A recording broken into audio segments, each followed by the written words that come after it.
In this area of Tel Aviv, it really is difficult to give any kind of credence to the Ashkenazi theory regarding Israel. As you'll see here, this area is full of many of the Jews that have been flown over here by Israel from Ethiopia.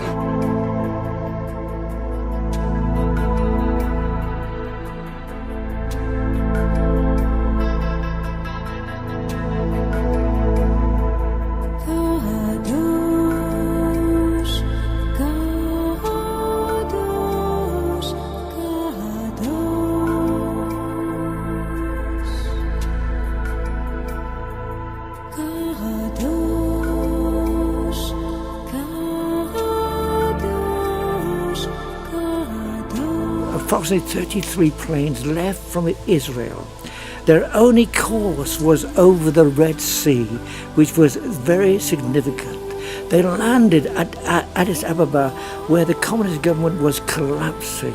Over 14,000 Jewish people, men, women and children, had gathered there. And there were planes waiting for them. And the Israelis put stickers on their heads of the babies, just to make sure who was there and when they landed.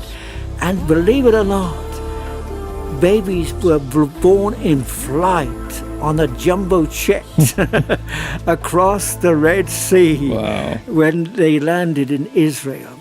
And even the pilots were saying, I saw them interviewed, it was a miracle. It was nothing but a miracle. Because in this operation, with all these logistics and all these tensions, nothing went wrong. No lives were lost. And the entire operation of over 14,500 Jews was successful. So that's how many Ethiopian Jews came to Israel? 14,500? At this time. At this time. How many now? Now, there are over 150,000 Ethiopian Jews here. And that's the thing, there's many people who have been flown over here by Israel from situations of absolute poverty all over the world in fulfillment of the prophecy from every nation. Most of the news media is selective journalism and shaping the truth. They don't want to see the reality and what's really happening. That Israel, not a perfect nation by any means, but something is happening in Israel.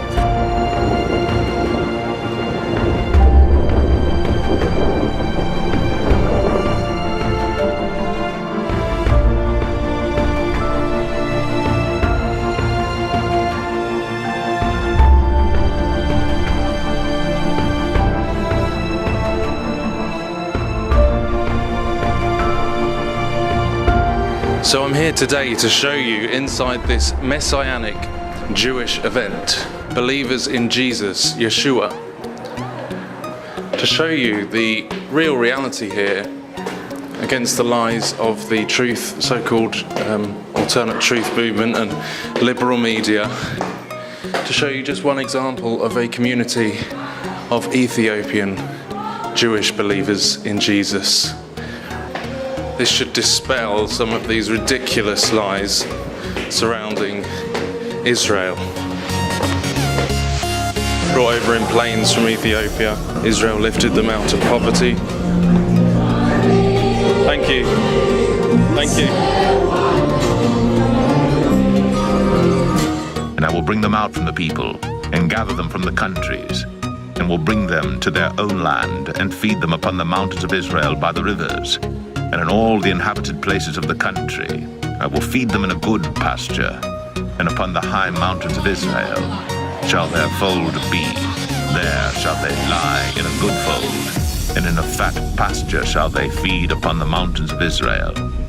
I will feed my flock, and I will cause them to lie down, saith the Lord God.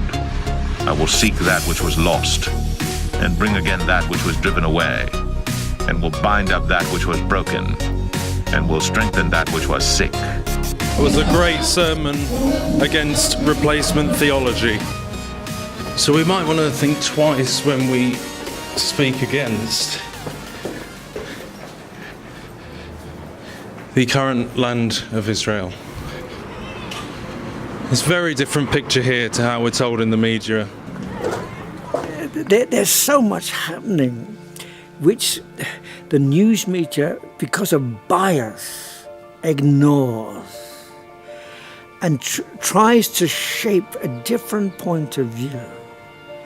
But here in Israel, you'll find the truth if you're really out to find what is true and what is happening in this land. And it's God's land.